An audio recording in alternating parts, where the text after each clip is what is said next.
Hi everyone, and welcome to a chat about the Oldish. With me I have the creator of the Oldish, Karen Brown. Hey Karen, can you tell me first off, what was the inspiration behind the Oldish? I worked with products basically for aging seniors for nearly 20 years now, and I've been deeply involved in fall and injury prevention for about 17 of those years. In talking with our customers, who are usually the families of the aging seniors, it became clear that there were a lot of frustrations that had nothing to do with the products we were dealing with. It's just the overwhelming nature of dealing with somebody who's aging. It's the first time for them. And even if mom was the first one to develop some issues and some complications, when dad develops those issues, it's something new again. He's a different individual. So again, it was the first time for them. And there was really no one place to go for people to get all kinds of information, ranging from retirement all the way through caregiving, long-term care, and death. So over the years, this idea has developed and eventually came to fruition about 3 years ago. So we developed a website called theoldish.com, and there are well over 1,000 articles there, some really amazing tools that have been provided to us that I didn't develop. I can't claim credit for these. They were developed by Dr. Vicki Scott, who is an expert in fall and injury prevention. She's on the West Coast, and she had developed some tools around home safety and exercise for people who are aging, and she's very kindly given those to us. We developed a medication checklist, which is so important. We'll talk about that a little bit later. But this site has just grown and grown and grown, and we now have a Facebook page. We publish on the Apple News app. Companies are coming to us asking if their material on aging seniors can be published on our site. And of course, we're happy to have different voices. And you know when you're onto something when everyone's coming to you and asking you, can we be a part of this? Can we be a part of this? And what I love about the Oldish is your whole commonality, the theme of this is about proactive aging. Absolutely. Proactive aging and advocacy. Advocacy is very important for people who are on their own. You know, it used to be that when somebody got older and left their home, they would move into long-term care. Well, they're not building any more long-term care facilities these days, and essentially the responsibility has been downloaded to communities and families. And to make your voice heard and to get things done, you really need to be an advocate, but to be an advocate, you need information. So we attempt to provide that information and help people advocate for themselves or for the loved one that they're caregiving. And that you bring up a really great point, and I even noticed this, that they're not building more long-term care centers, but there are a lot more health facilities that I see being built, but no place to stay. No place to stay, and for people who don't drive anymore, or maybe your adult children work all day long, how do you get there? How do you get from your home to these centers? Social isolation is a really, really big problem with seniors, and especially here in Canada, where we have winters that we're famous for. It's very difficult for people to get out of their homes and feel safe and confident in doing so. For people who live in rural areas, it's even more difficult. Transportation is a huge, huge issue. And you know what, you touch on, where do you get your article ideas? Because every time I go on to the Oldish just to see what you are writing and speaking about. I like the point too about even isolation. There was I don't know if you would have seen it, a YouTube video was done where a gentleman took a week, and because it was, did you see that video? I did see that. Yeah, and where he just put himself into complete isolation, because this does happen with many seniors as they enter past retirement, and family isn't around as often as they used to be. So where do you come up with those inspirations? Gosh, there's all kinds of it. There are articles and journal reports and conversations with friends. Sometimes it's just my own experience. I don't write for the Oldish very often, but I did write one the other day about juicing, because I realized how bad my diet is. I live by myself. I'm in my 60s. And cooking for myself is not thrilling. Those of you out there who cook for yourselves, it's not a laugh a minute. So juicing is something that may solve the problem for me to get the extra vitamins and nutrients that I need. So I wrote an article about it because it's my experience of aging. So there's inspiration everywhere, really. Well, and that's what I love about the Oldish, is it truly is a community. So if you, okay, what age would you recommend that the Oldish is for? You know, there are adult children who start caregiving for their parents in their 40s. So as soon as you start dealing with people who are older, if you're not dealing with somebody who's older, then as soon as you start looking toward retirement, that's when you should start reading the Oldish, because there are articles there about retirement. We had a lawyer write articles for us about the different powers of attorney that you need to have put in place as you age, and you need to do this while you are still in good mind to be able to sign the documents. So all of those kinds of preparations are really important. You know, as parents start to age, we all need to have conversations with them about when it's time to give up the car keys.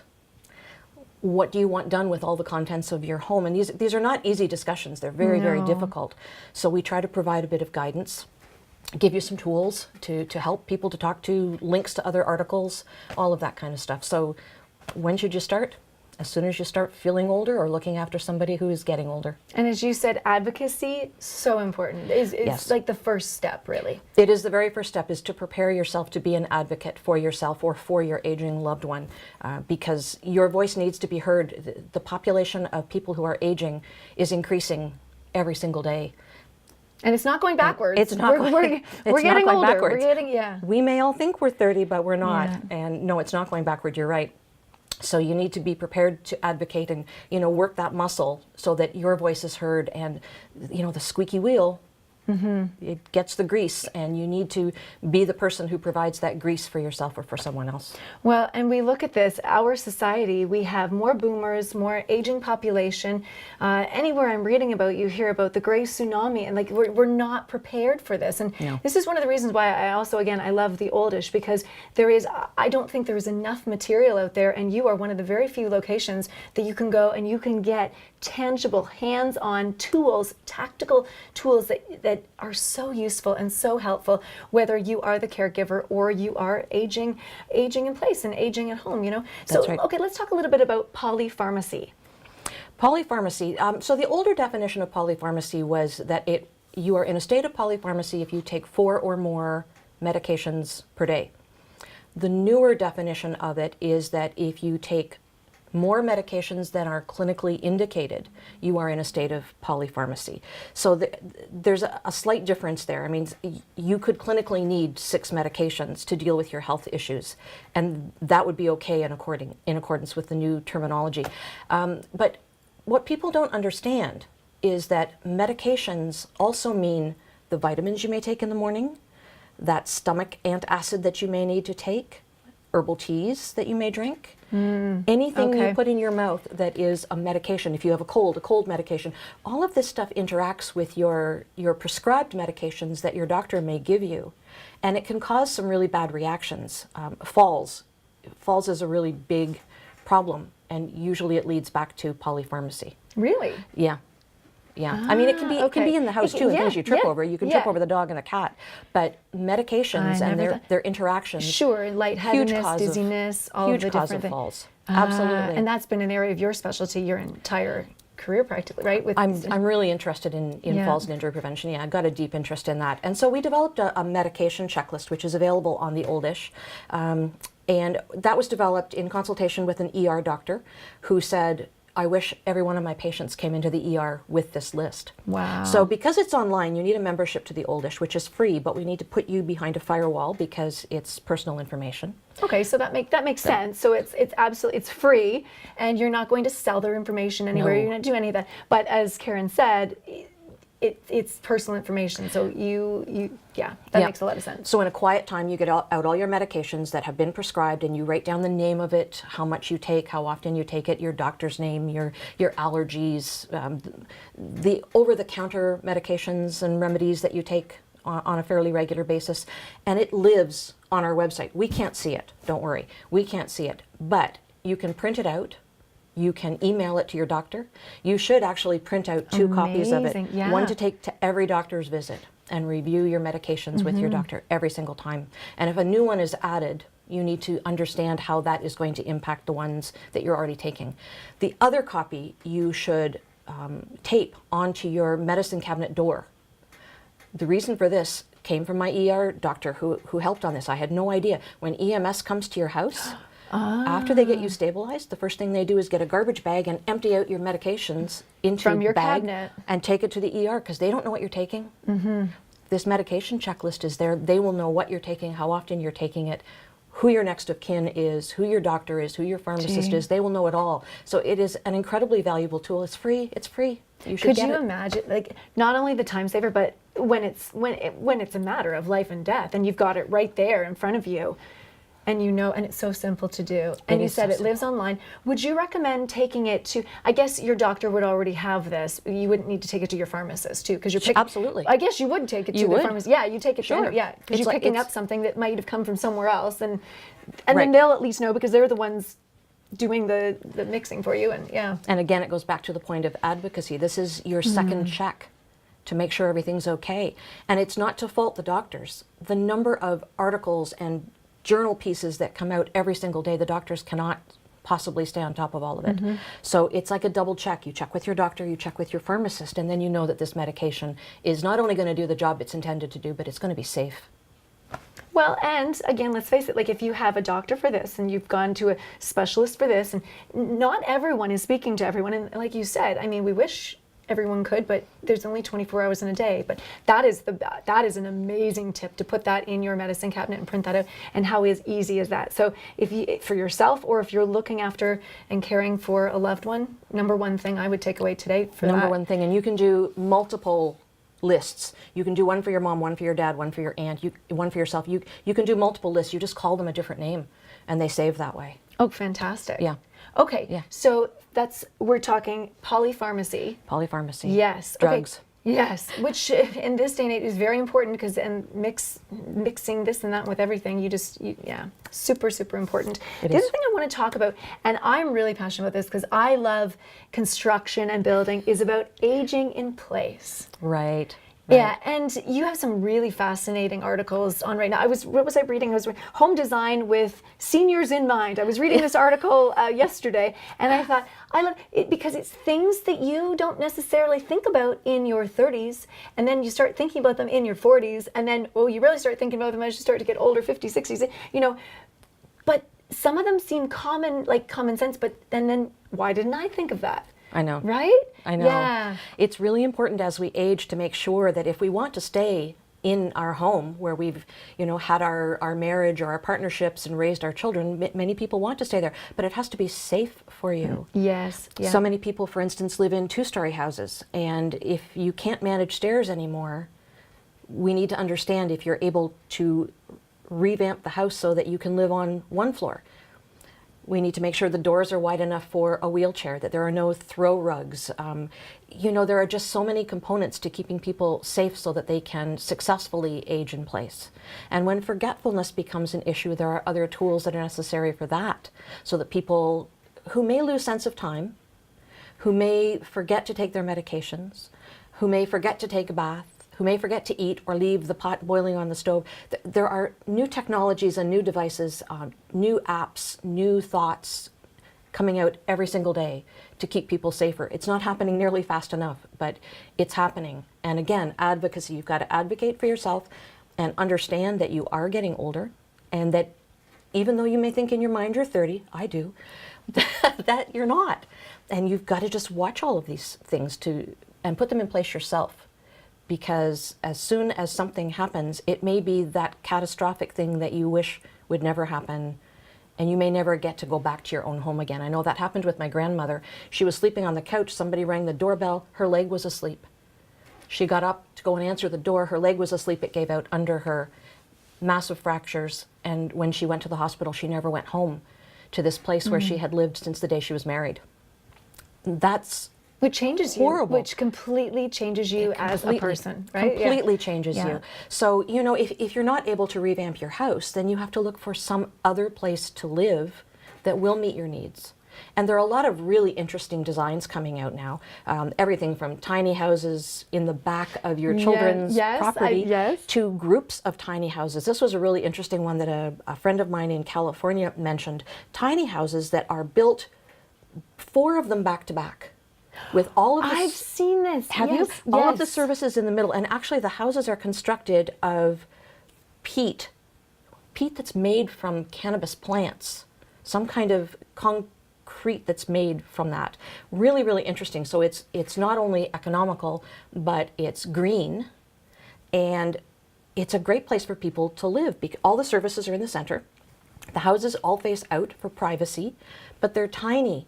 And many of the tiny houses are being built with all kinds of technology now, so that people know when you open the refrigerator, they know when you take your medications on time.